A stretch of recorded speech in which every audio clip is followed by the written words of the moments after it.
So thank you everyone for being here. We have plenty of students on the call I can see here, which is exciting. And we're really thrilled and happy to have 4 of our alumni from our International Affairs program here to talk to you all about their career paths, tips or advice that they might have for you as you continue in the program and progress towards your career post-grad. And really just kind of give you overall advice and talk to you about their past in general. So this is always a very exciting event. So thank you very much to the panelists for being here. I believe I know most of the students on the call, but for the students who don't know me, I'm Ashley Dwyer, and I'm the Director of Career Services and Employer Relations here at Rockefeller College. I'm joined by my colleague here, Christina, so I'm going to let her introduce herself quickly, and then we're going to pass it on to the panelists to get started. Hi, everyone. My name is Christina Cardona. I'm the coordinator for internships and career programming for Rockefeller. Awesome. So why don't we start with that first question we have? What I'll do is have kind of the panelists, and anyone can really start by introducing yourself, where you work, what's your position, kind of give a little background on yourself to begin. So whoever wants to start is, feel free. Maybe could we start us off, Tyler? Yeah, that's no problem. So my name is Tyler Wilk. I graduated from the MIA program last December. Now currently I work for the New York State Division of Homeland Security and Emergency Services in the Office of Counterterrorism as a Homeland Security Program Analyst. So within the Office of Counterterrorism, there's a couple different branches. I work for the Public Safety Unit, which we primarily focus on red teaming. So I don't know if anyone's familiar with red teaming or that sort of thing, but pretty much my job is we go around, educate the public on the different indicators and warning signs of terrorism activity, whether that be at the critical infrastructure locations. So it's going to be your hospitals, airports, those sort of locations, or business sector locations. When it comes to the business sector, we tend to focus more on the acquisition phase of purchasing IED materials. So we will go in there, sort of work under cover of sorts and try to purchase the materials to build an IED and see if law enforcement will then report us. Or we will be reported to law enforcement by the workers there. Awesome. Thank you, Tyler. Maybe we will move to Katie. Yeah. Hi, everyone. So my name is Kate Sullivan. I just graduated this past May from the MIA program. I work for a nonprofit, AFS USA Intercultural Programs. I work with foreign exchange students who are being hosted in the United States for an academic semester or an exchange or a year with host families. So I primarily work with teams of volunteers that interview and converse with host families on the ground. And then I actually recently just joined a panel of young professionals who work with the International Alliance. So other organizations getting together and talking about the challenges that are upcoming with the turnover with the presidential election. And then also just how exchange programs can be impactful on like the wider range. So it's really exciting work. And I was also a Peace Corps volunteer, so I'm the first ever Coverdell Fellow to graduate from the MIA program. So that was like a really exciting part of my journey into now as well. Awesome. Thank you so much, Katie. Let's maybe go to Casey. Thanks. So my name is Casey Haack. I graduated in the MIA program in December of 2021. I'm based out of New York City, and I work for HIAS, which is the Hebrew Immigrant Aid Society, and I'm a global safety and security analyst there. A lot of what my work entails is, online security monitoring. So, monitoring social media for any like potentially threatening rhetoric online. So like things like conspiracy theories, like the Great Replacement, or just general anti-Semitism online targeted towards my company, and just potential threats that might emerge from that. I think that's it. Did you want me to talk about how Rockefeller prepared me, or did you want to save that for later? We'll get into that next. Maybe I'll let Hunter introduce himself, and then that was actually going to be my next question. So perfect. Thanks. We'll move. Thank you, Casey. We'll move to Hunter. My name is Hunter Peters. I graduated with Casey in 2021, and now I'm an asylum officer, also in the New York area. I work at the Bethpage Asylum Office in Long Island, and mostly doing interviews. So we do both screening interviews for detained applicants at the border at different facilities, as well as full asylum interviews that we do in person at the Bethpage office for anybody in the New York jurisdiction. We split jurisdiction with the New Jersey office, who has Manhattan.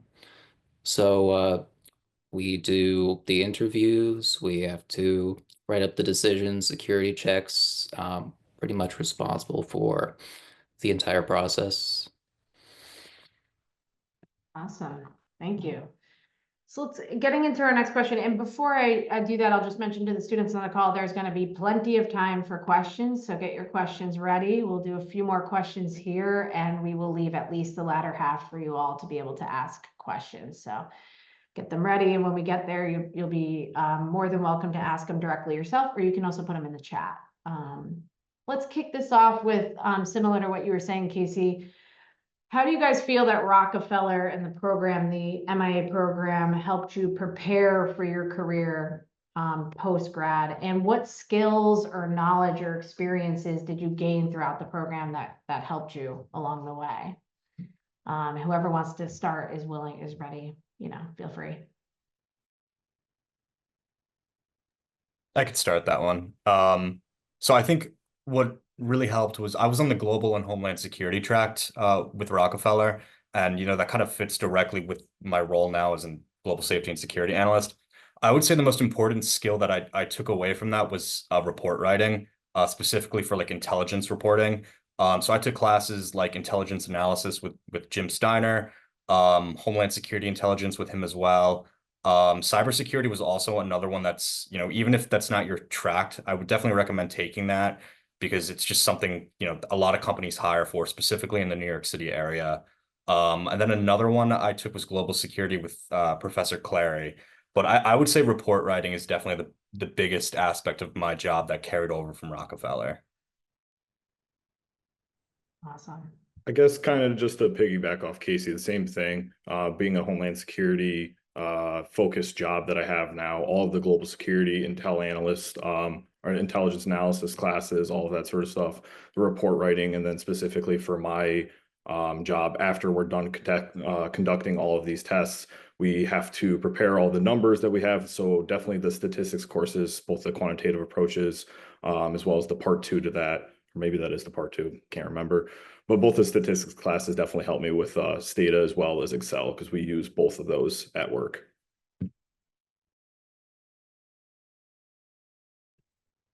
Yeah, I would say for me, I had this job before I started the MIA program, but the experiences I got being a part of this program, I got to work a lot with like refugee resettlement, part of my capstone, and that allowed me to look at cultural exchange in a different lens than just having people come over and settle into communities for a short period of time, but how some of that translates into refugee resettlement and then like vice versa back into culture exchange. So it gave me a new lens and perspective on why having cultural understanding is important. I was in the diplomacy and global governance track, so this definitely like a lot of the classes I took also gave me that knowledge. And then honestly, getting back into researching was a big skill that I had to fine tune. I haven't done a lot of researching in a while, so looking up different information and putting it into a more academic or professional setting, that was something that really helped me with what I'm doing now and then what I want to do in the future.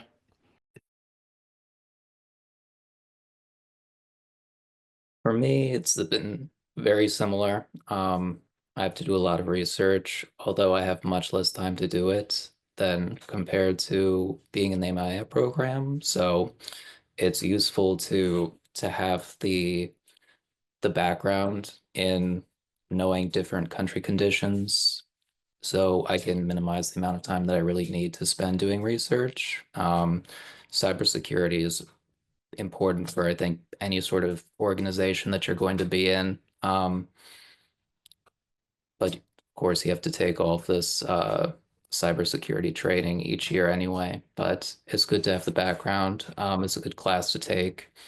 Maybe the most important skill is just knowing how to read as much information as you can, as quickly as you can.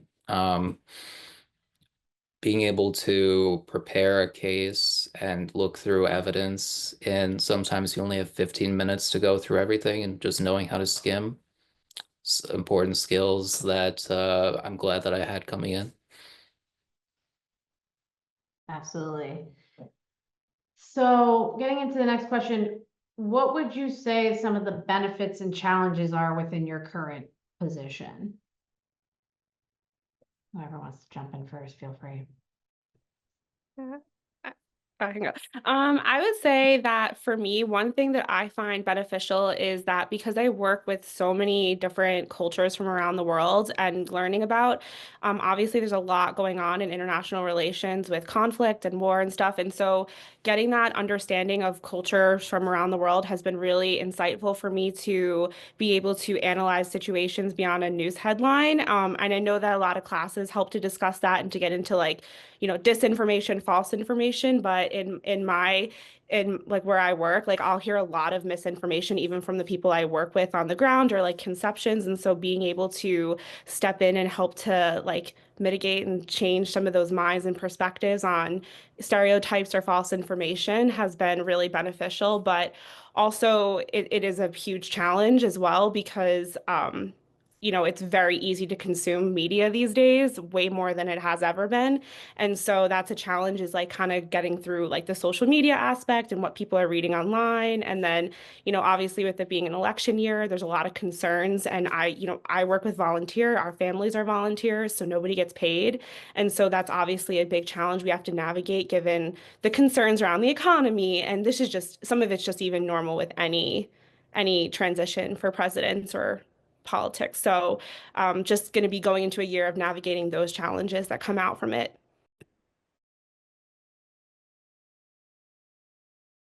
I could chime in next. So I think one of the benefits that I have is the mission of the company I work with, the NGO. Funny enough, what I'm finding from listening to Hunter and Katie is that we're all kind of in the same space of resettlement. And I feel like the mission of helping refugees when like they're at their lowest point in their lives is crucial, especially with today's political climate. And just the fact that I'm able to help keep some of these aid workers safe when they're on the ground in dangerous places like the Darien Gap or in Ukraine or in Israel is super beneficial to me, and it makes me feel like I'm actually doing something meaningful. In terms of challenges, I would say politics, and not really company politics, but US politics. The main concern is that like I don't like the fact that my job is necessarily tied to whoever is in office, which can be a bit concerning, especially since resettlement and refugees are under such fire going into this next administration that my job security might unfortunately be tied to that. And that's something that a lot of NGOs have as well, where a lot of your funding is tied up in the government, and who's ever in charge can change that. I can go next. So maybe the biggest challenge with my agency, which is U.S. Citizenship and Immigration Service under DHS, I should have mentioned that, is just time management, having to do 3 interviews per day for screenings or 2 for a full affirmative or full asylum interview. And having very set expectations on the number of cases that will get completed, regardless of the differences in cases, the number of claims that an asylum applicant may have, language difficulties, all of the various sort of human factors that go into just speaking with somebody. And you have to type your own notes as you're going along. So you have to be a very fast typer. Also, simply the policy changes that happen constantly, and adapting to those changes through various executive orders and proclamations that you may hear about in the news that have been passed, and the many changes that will happen under a different administration, being prepared for those, and having to change the way that you do interviews by the day, or maybe you receive the training a week before you begin those new types of interviews. So just being adaptable. The benefit of the agency is being able to grant asylum to somebody and put them on the path to getting a green card. Citizenship is a really great feeling, and it's makes all the challenges worth it. Yeah, so for my job specifically, I'd say that the benefits are that a lot of the times we're traveling throughout the state. So my office covers everywhere from Buffalo up to the Canadian border, all the way to the tip of Long Island. So we're constantly traveling. But with that, we get to interact with so many different individuals from so many different like backgrounds, different sectors, business sector, critical infrastructure sectors, as well as the different law enforcement agencies throughout the state, all the way down to your local police officers, all the way up to the federal agencies, which is super cool. But then at the same time, the flip side of that with the challenges is you tend to have to navigate a lot of different personalities. Your social battery is definitely drained, day to day, driving so much. There's some days, one day we'll drive out to Buffalo, drive back to Albany the same day, and then get back in the car the next day and drive out to Nassau County. And it's like you're definitely drained. But knowing that you're doing something that might possibly prevent an attack is great.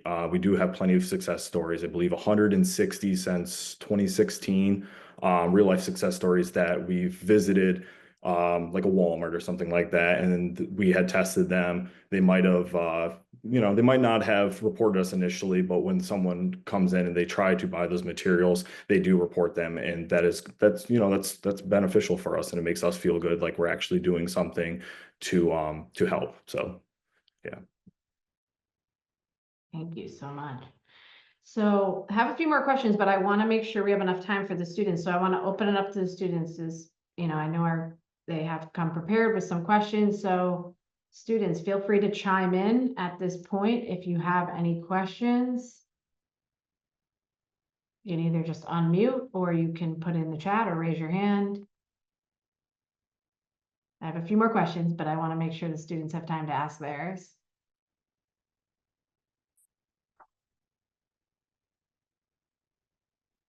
Ask another question while they get ready. I know we talked about them coming prepared with some questions, but what would you say you've learned, or what did you learn most about the field of international affairs throughout your career so far? What's been the most kind of revealing thing that you've learned? More broad question. Unless Katie wants this one. Okay. Yeah, so just, I guess for my background, like I said many times now, Homeland Security. So what we kind of preach is that the threat environment is constantly changing. So with us, it's like with the international affairs and throughout my career, it's like you kind of have to keep up with what's going on throughout the world, different parts of the world. And if there's any sort of like conflict that could trickle back into New York State. So we focus on New York State specifically. To my knowledge, there's not too many programs like mine in neighboring states. So we are constantly up to date with what's going on. We work with the State Police Intelligence Center a lot to receive those reports, and we're constantly filtering through those to see what hotspots might be in states. And then we're always looking to see what possible stores are in those areas to mark those down, to possibly educate them. And then we find that, the business sectors tend to have the highest turnover rate. So we have to go down there, educate them, and possibly test them. So it's mostly just staying up to date on everything, any sort of conflict, terrorist groups, that sort of stuff. Yeah, I will say like one thing, I've lived abroad for a lot. I lived abroad in Malaysia, I lived abroad in the country of Georgia. I would say like how much the United States dominates news cycles in other countries. I learned a lot while I was over there. So like small stuff would be big news over there. I've lived abroad for a lot of major things too, like the Boston Marathon bombing. I was living in Australia and it was all over their news. So that's something is like our politics are very intertwined with the international world, whether it be just literally streaming or actually having influence in other countries. And then another thing I really learned is how many different fields can fit into international affairs, like what you wouldn't even think would be something that you could go into international affairs with. There's so many different local organizations and jobs that work internationally or work with partners internationally. So it's like definitely very unique, the field of international affairs. It's not like one narrow-minded box. Really good point. I could chime in next, and I absolutely agree with Tyler. I feel like, with my job, I have to have the news on like 24/7 because if, someone higher up asks me a question, like I need to know the answer to it. Part of my job is just knowing things. So it pays dividends to just be able to be up to date and like, follow specific news sources that are, fairly nonpartisan. Like I follow AP and like Reuters are the two big ones that I use with work. But then there's other like avenues that you have to find out, like certain softwares that you could use that could be useful for your job as well. So like a lot of what I do is threat monitoring. So we use this company called Factal, and that's also like really important for us. So it's really just about like finding out like what works in your specific job and what you need to know in order to succeed.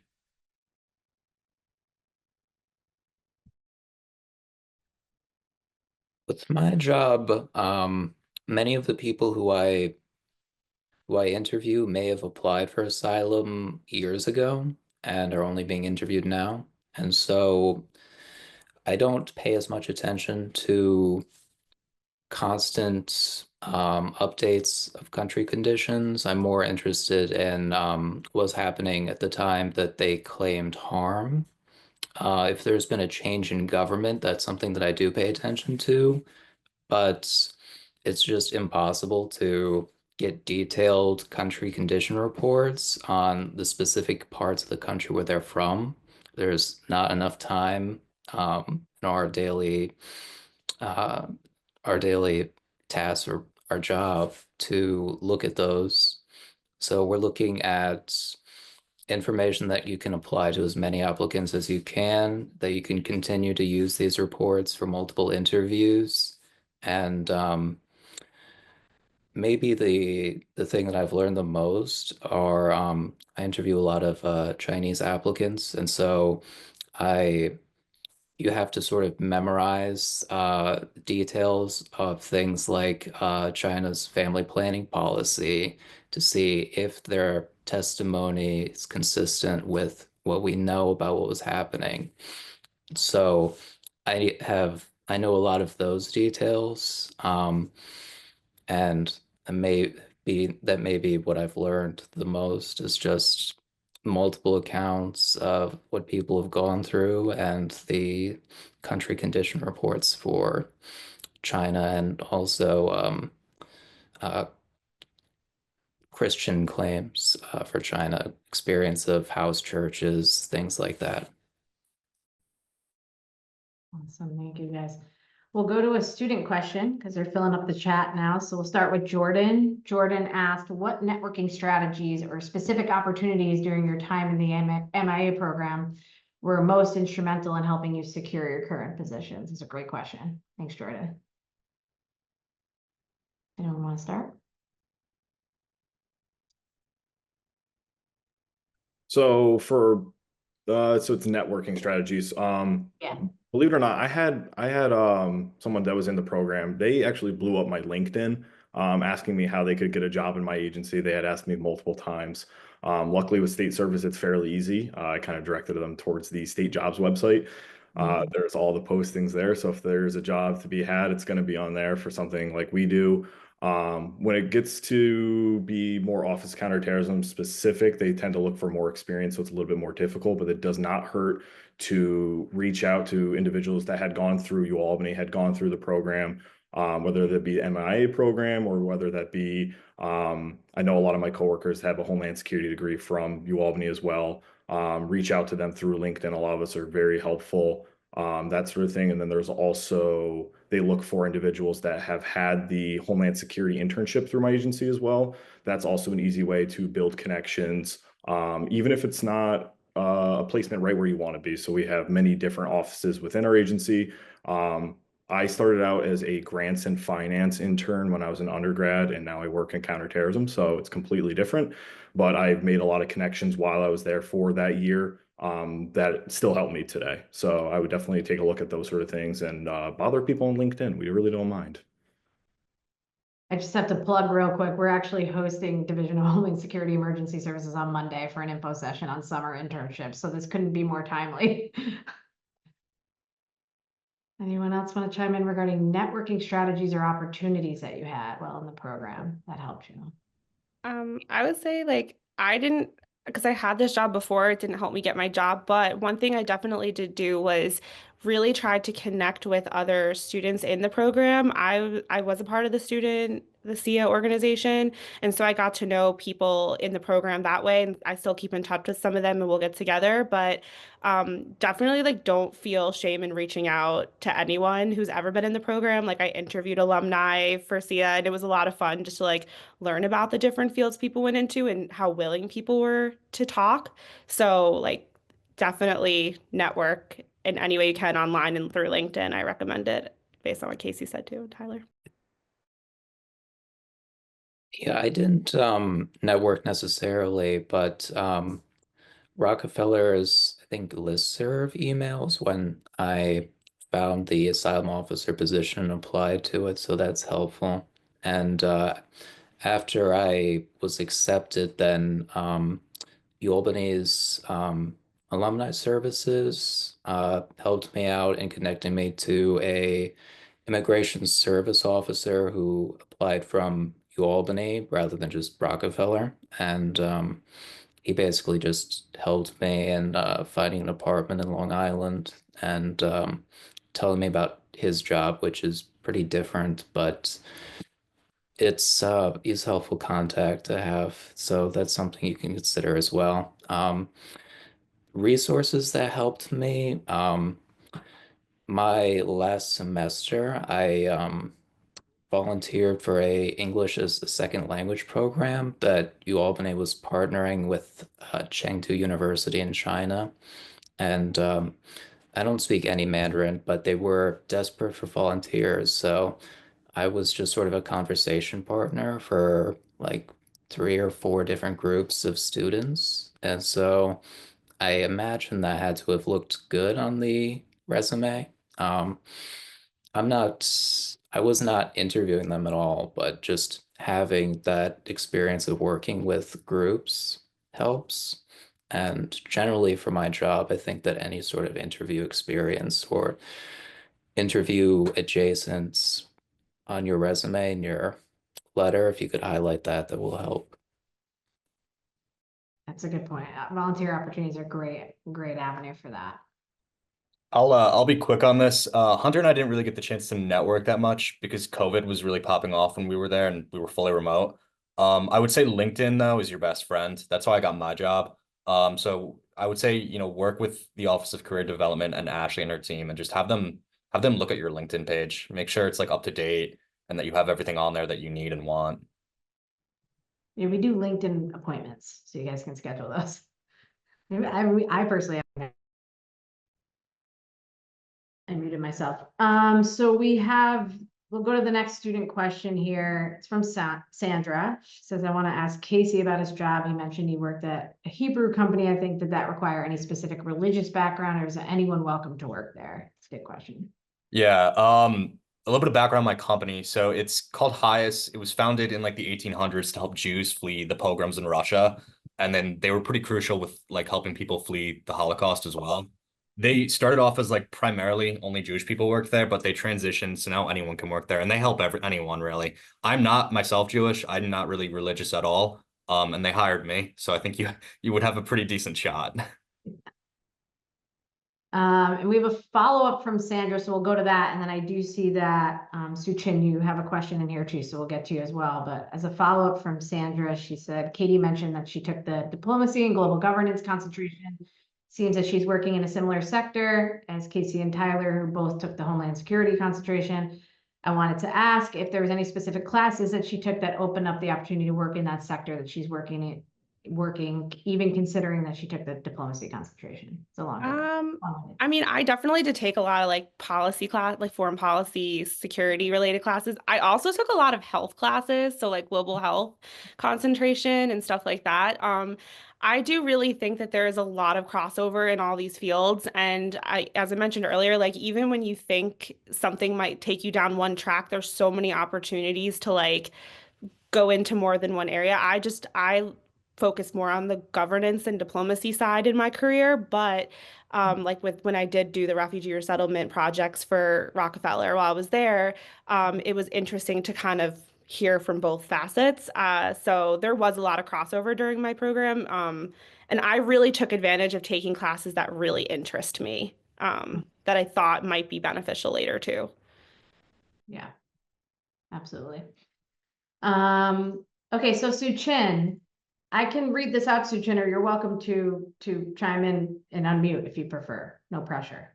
I just want to offer that. Sue Chin asks, she's interested in working in international related jobs. She's fluent in English and Mandarin, Chinese, and she has a deep connection with Asian culture. She wants to know, sorry, just lost I got it. She wants to know, do most programs and companies hiring people who have bilingual ability? Do they have the opportunity for that? Also, what kind of work will we be facing if we get hired because of this ability? So basically more about like bilingual skill sets and opportunities for that and how she could utilize them if anyone wants to chime in with that one. I could start real quick, and I'm sure Tyler will back me up on this. Mandarin is very sought after, especially in the intelligence community. If they could find someone who could speak Mandarin, it's a pretty much like you're gonna get an interview. They put that like listed in, skills and like requirements. Speaking Mandarin or a second language is, highly sought after. But I think, you would definitely want to put that on your resume and make that known that you speak that language. Yeah, I would agree with that. Mine's a little different just because it's more state homeland security, so we don't have to deal with utilizing foreign languages as much. But if you're looking any sort of federal, just in my job searches that I've done before, it definitely has never hurt to have an extra language ability whatsoever. So yeah, that's only going to benefit for sure. So happy to work with you, Sachin, on that in terms of highlighting that in the application and interview process too. I'd obviously seek out positions that they'll typically have something indicated in the job title, certainly the qualifications, if they're looking for someone with bilingual capabilities. So I would seek that out in your internship/job search too, and I can help you with that as well. Great, thanks guys. So we have another question from Ivana. She wants to ask Tyler about what he thinks are some typical entry points into Homeland Security for someone with a background in diplomacy. Like, how do skills developed in diplomacy translate into the work of Homeland Security Program Analyst? So for my position specifically, it's actually kind of difficult because we don't necessarily interact with international partners as much, other than we have like K9 training and stuff like that with law enforcement we work with throughout. But for mine, it's more so working with our state partners as well as our local partners. That doesn't mean that it hurts to have a background in diplomacy. Just because I have a background in Homeland Security, my other coworker has a background in criminal justice. We're very accepting in our agency, and it's not like a pigeonholed thing. So just because you have diplomacy doesn't mean that you won't be able to get a position with us. There's plenty of entry points. A lot of us went through the New York State Watch Center, just because they hire with a bachelor's degree with no experience. And then to jump up to the next grade level, it's kind of difficult because you need some experience, master's degree in 1 year. So if you do have an internship of sort, you can apply to be a Homeland Security Program Analyst as long as you have the completion of your master's degree. And then throughout the agency, there's plenty of program analysts. We have disaster recovery, admin and finance, grants, office of counterterrorism. We have kind of like the radio guys, I forget exactly what it's called, and then the office of emergency management as well. So I would look there. Full transparency, the New York State Watch Center is a 24/7 operation, so it can be very difficult. There's a good chance as a new person you do get put on the 10 p.m. to 6 a.m. shift like myself. But it is definitely great experience and great exposure to a bunch of different other state agencies as well. So yeah, I think it can be a foot in the door, as difficult as it can be initially, but that's a good point, Tyler. More questions from the students. You can feel free to put them in the chat or just unmute or raise your hand, whatever works. I can add something. Yeah. Speaking of pay scales, The way that federal offices work are call them GS levels. So I was hired at a GS9, and the requirement for that is, I believe, 1 to 2 years of work experience, or if you have a master's degree, then you can substitute that for experience. And so I was able to get in that way. Just between internships and the master's degree, I was able to get hired at GS9 and then moved up to GS11. But um, apparently, they're now hiring asylum officers at GS7, so it's easier to get in that way at a lower level. Of course, that doesn't stop you from applying a GS9. Um, so it's definitely possible to get in without too much prior experience. So, I guess also kind of building off just the grades now that you had brought it up. So with dishes specifically, for like more of the headquarters, so they have stockpiles. The stockpile guys will be more lower grades, but the New York State Watch Center starts at a grade 12. That's going to be your bachelor's degree, no experience, which is also similar to a grade 14. Both of those are bachelor's degree, no experience. When I was in my first semester of the MIA program, I got hired with the New York State Watch Center. So I was working full time while going to class. So then by time I was able to graduate, I also had the work experience from the New York State Watch Center, plus my master's degree, which I believe allowed me to easily transition into the Office of Counterterrorism, because sometimes those jobs can be a little bit more sought after. I usually tend to tell people, think of it as like a pyramid, you get higher up, it's fewer positions. So. absolutely. Okay, we have another question from Jordan. He said, you mentioned Excel being widely used in your position. Are there any other computer programs that you recommend getting familiar with? Another great question.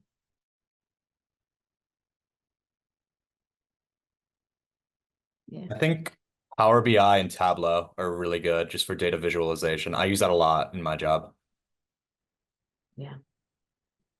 I would definitely agree with that. I would also add in ArcGIS if you have any sort of mapping capabilities for our position. We use that a lot.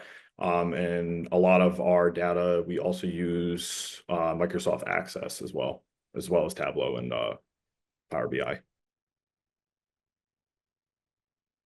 My job just recently started using Asana. So as a project like tool based out, like to build out projects in a different way. We use Teams normally, but I think Asana is a lot better. And Salesforce is also big in my job. So both those. Absolutely. Basically nothing but Adobe. And the at our federal agency, they've just recently started to update their systems. Everything was sort of internal and antiquated before, but slowly they're progressing. But in terms of note keeping and everything, we use our own sort of internal programs rather than Word or anything like that. Awesome. Thank you. Any more questions before I have one or two more for the panelists, but I want to make sure I'm allowing the students to ask their questions. So feel free to throw it into the chat or just unmute.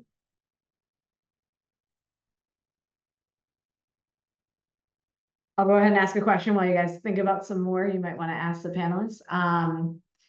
So what tips or advice would you have for students in the application and interview process in order to stand out and attain that next internship or job in international affairs? I think this will be interesting with you guys coming from different organizations and agencies. So. I guess just kind of building off some of the things we had said before. I would really just keep an open mind. When I applied to my first job, I had figured out quickly I was going to be on the worst possible shift. I did it knowing that I was going to be able to get the experience necessary, even if it wasn't meeting my mental goal, I guess, for lack of better terms, of pay. I knew that the experience would help me out in the long run. And then with my capstone, I had the opportunity to capstone through my agency, but I selected to do it through the Stimson Center instead, trying to expand different networking possibilities or capabilities. I know sometimes it might be easier to do it with a known contact, but being able to reach out to other companies and being able to work for them has definitely helped me. And I would really just say, make sure when it comes time to be applying to these positions, have your resume looked over by Ashley, have your LinkedIn looked over, and definitely be outgoing and ask as many questions as possible to your peers and to other people you know that might be in the field. Yeah, I would say for internships, keeping an open mind in the type of internships you're looking for, especially if you're not 100% sure where you want to go, like having that discussion with your advisor or Ashley or somebody to like what opportunities are available. And also thinking about what skills you think you need to develop, because sometimes when, you might not find the perfect internship exactly with like the type of job you want to do, but I've taken opportunities that have given me skills that I now translate into my jobs and my career goals. And so I highly recommend thinking about what skills you need to build on and putting that in. And then when it comes to like looking for full-time opportunities, pay attention to what resumes the places look for. Like definitely like look and see like if they require certain things on your resume, and really tailor your resume to the job that you're applying for, including paying attention to the wording in the descriptions. Sometimes places use like AI software to filter through some resumes, and so you want to make sure you're using the terminology that they're looking for on their job posting, and it might be a little different than the job that you would put on your resume itself.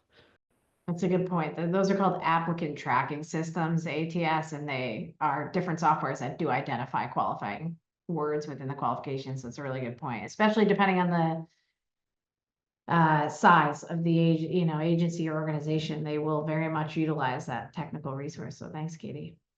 Hunter, Casey, any thoughts on that? Tips or advice for the interview or application process? Yeah, I would say when it comes to internships, like I think once you get that first one, it's really just about like breaking into the field. So I had no background in international affairs or, global security, what I'm doing now at all. I was in sales for a while before I ended up going to school here. And, I had to kind of readjust and reset a little bit. And, once I got that first internship, I worked for the education department in their information security office. Then I was there for a year, held onto that job, realized I didn't want to do cybersecurity, and then got another internship through that one with DHSES. And then, through that helped me get my capstone. And then it just kind of snowballs. Like once you get that first one, like it kind of is like the door opening and you get into it and it kind of, like I said, snowballs into the next opportunity and into the next one. And then, upon graduating, I didn't really have any, plan, so to speak. I had started applying the jobs in like November and I graduated in December, but I didn't have anything lined up. I would say the best advice I can give you is to be patient. It could take months, realistically, to find a job that you actually like and want. So it took me like 6 months to get my job. So I graduated in, December. I got my job in June-ish. So it could take a while. And if you have the resources to, and you're not like in a rush to like, get out of the home or whatever, or like unless you need to like pay bills right away, I would say like, try and wait for an opportunity that you feel like fits you and like fits what you want to do with your career. But then you have to have that capability to do that though. So that's another thing to factor into your decision making.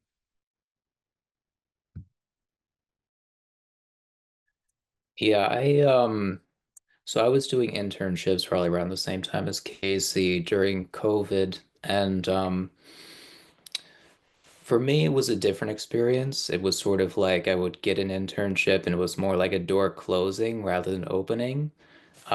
Just because these were remote internships. I did one with the Toronto Police Service, just doing like a research project for them and having like virtually no connection with them at all beyond it. Got no feedback from it or anything. And then another one for the Center for, I believe, Combating Hate and Extremism in California, and also didn't have a lot of contact with their team. I was just doing another research project, and it took me maybe a year after I graduated to finally start the job. It was a few months waiting to like on board, but it was sort of a at the time I was doing my sort of transitional job during grad school. I've been working as a substitute teacher, and so I kept doing that. And so it's helpful to have something to do while you're waiting to make it the wait less scary. And a lot of the skills that I got from working with kids and just being patient and those sort of job skills actually were maybe just as helpful as what I got from the MII program because I have to work with kids now too sometimes. Sometimes they're dependent, sometimes they're applying themselves. So don't take those experiences for granted. Sometimes they help even when at the time they seem kind of useless. Yeah, I'm a big advocate for those types of experiences and the transferable skills. So it's a great point. On that note, I want to ask, and certainly if students have questions, just raise your hand and or put it in the chat and I will get right to it. But you brought up a good point, Hunter, in the post-pandemic world with or even like pandemic world working in remote internships. Since the pandemic, we've seen an influx in them, even post-pandemic with remote or hybrid internship opportunities in addition to in-person or working full-time. Sometimes we do as well, work hybridly or remotely at times. So I wonder what are some ways that you guys have stayed engaged in your current positions or even in previous remote internships? What are some ways that you have stayed engaged in your roles so that you can continue to be successful and collaborate with others, in your organization? So I remotely interned for the Department of State during my undergraduate. And I did go from in-person to virtual. So it was a really crazy change to be like on the ground, to be fully remote. I definitely was lucky that I had weekly check-ins. I even got to go back down to DC to meet with my team to present on work that I was doing. And some of the work, this was 10 years ago, and some of the work is still on their website at the State Department that I did. But it was definitely a challenge back then. I think now I'm also in a fully remote position. But I do take any opportunities I get to go into the field. So whether it be flying to another state or I just recently got to chaperone a trip to Japan. And so for me to stay engaged, it's whenever there's opportunities, I try to volunteer to do anything in person. That's not very often. So our team does definitely try to set time aside to just do something engaging within our team, whether it be a call and we're all on camera or, having conversations that aren't necessarily work related because we don't have those same in-person activities or bonding opportunities that other offices may have.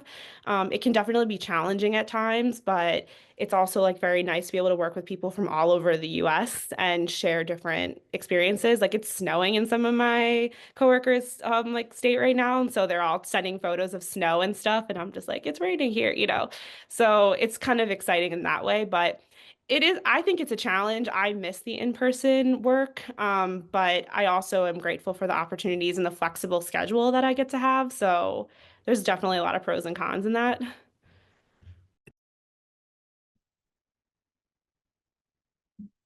Anyone else want to chime in on that? I'm Oh, I'm fully remote now. I just, I just meet with my team every single day, and that helps. That keeps me connected. Every now and then too, they send me to DC, and I get to meet people in person, and that's always great. Mhm. Yeah, you got to take advantage of those opportunities when you can, for sure. My job is hybrid, but I go into the office at any time that I can. But it's nice to have the option to be remote on a certain day if maybe your schedule sort of makes it easier. Like today, I decided to work remote just because I have to clock out at 4:30 and this meeting started at 4:30, so that was easier. Um, so it's a benefit to the job to have the option, but personally, unless I am interviewing somebody, I do find it difficult to engage with the work when I'm at home. And I also I like to separate my work from my home life. interviewing people about traumatic incidents. I don't like to have it. I sort of like to be able to drive away from it, sort of. Otherwise, it's sort of haunting my living space. I work fully in person, so I don't have any remote sort of things. A lot of boots on the ground, a lot of travel. So A lot of perks to that as well.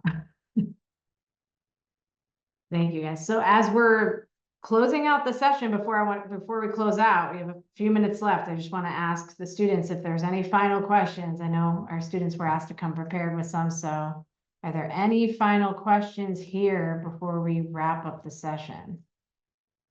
Please don't hesitate, don't be shy. Jordan, you're the MVP of questions today, so thank you. Jordan has, what opened the door for you to get opportunities working internationally? How was your experience working for the Peace Corps? I think it's more directed to. So I studied abroad during my undergraduate. I got heavily involved in the study abroad office when I got back. And then that led to my internship in the Bureau of Educational and Cultural Affairs at the State Department, which kind of had translated into this whole realm of international education. It was while I was at the State Department that I really, really learned about the Peace Corps, like more than just a passing by. I knew people who had done it. I had met with a Peace Corps recruiter, and it's very different now than when I had applied. You apply directly to positions in countries where it used to be you could apply to a country, but you also could get sent anywhere. But being in Georgia, it was actually really exciting. I did not know much about the country. A lot of people think when you say Georgia, obviously the state. I learned a lot about, the politics over there, the relationship with Russia and a lot of the countries in those area. I was able to go to Russia while I was over there for the World Cup, so that was really exciting because I don't know if I'd go back there anytime soon. But I really enjoyed being able to get to know communities on a different level. I take my work with Peace Corps. I was also a Fulbright ETA in Malaysia. I take that very seriously in the sense of like not going into a situation, knowing all the knowledge and being somebody who comes in to fix a community or to be the person with the best ideas, but to have a collaborative environment and learn from and share skills and knowledge. And I think that that's really important when anything you're doing internationally is you might have ideas and processes and some you have to implement for your jobs or no, but also like not going somewhere and saying like I'm the person who knows everything about this country or this culture or this place and trying to fix it, but rather learning and seeing how I can take those skills and translate them back. I would say both Peace Corps and Fulbright have opened doors for me because they've given me different intercultural environmental skills that I may have not gotten from just studying abroad.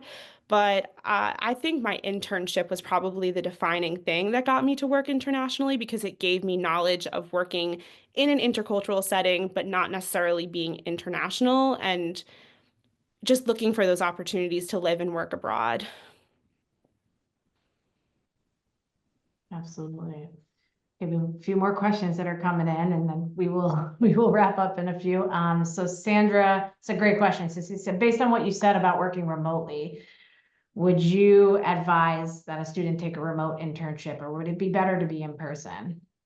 I have my own thoughts on that, but they want to hear from you. I've done both. I would say they both have their ups and downs. I prefer personally the in-person thing because I got more opportunities. Like I got to go visit embassies or volunteer to work with other departments on projects and just stuff that you don't really get from the remote setting. But being remote allowed me to work on more defined projects across borders. Like I got to work with people from other countries, and so that definitely gave me a different perspective to it, at least for me. Yeah, there's absolutely benefits to both. Yeah.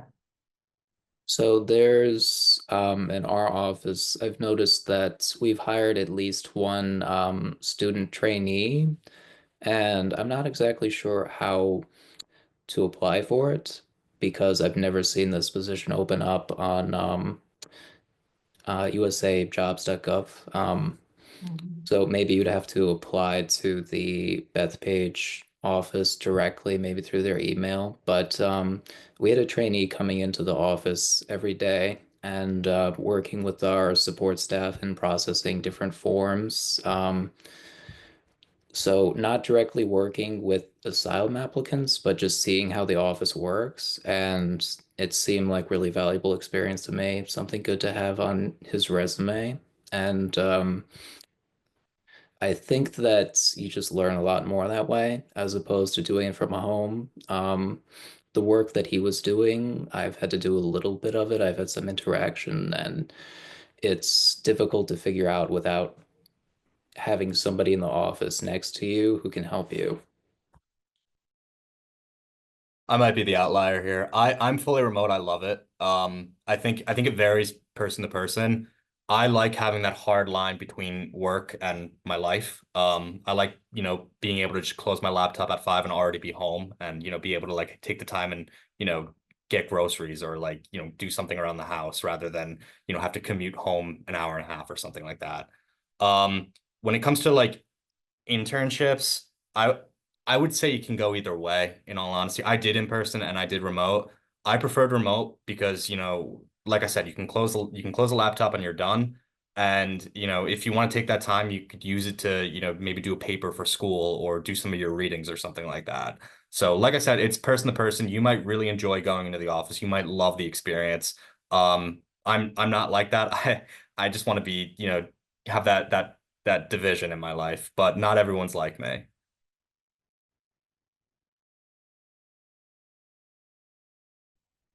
Awesome. We have one more student question, so we'll wrap with this and then we'll close it out. Ivana asks, what are some effective tips, tools, or resources for enhancing your professionalism at work? And she adds on, for someone who has never had in office work internship experience before, but I would say generally, like, what are some effective tips, tools, or resources for enhancing your professionalism at work? Again, another broad question. I would say the best skill that I've found through working is adaptability. So just being able to, adapt to a changing environment, maybe being able to take on new tasks from your boss or maybe stepping up and filling into a different role are all, very crucial skills, especially if you're just, starting in a new role or, looking for something to be able to say that, this might not be in my, purview, but I could do this is something that, employers look for. That's the skill I always say, like, when I'm being interviewed, I always say like I'm highly adaptable and I could, change depending on the need.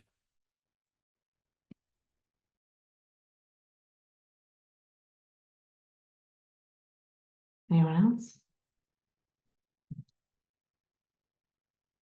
else?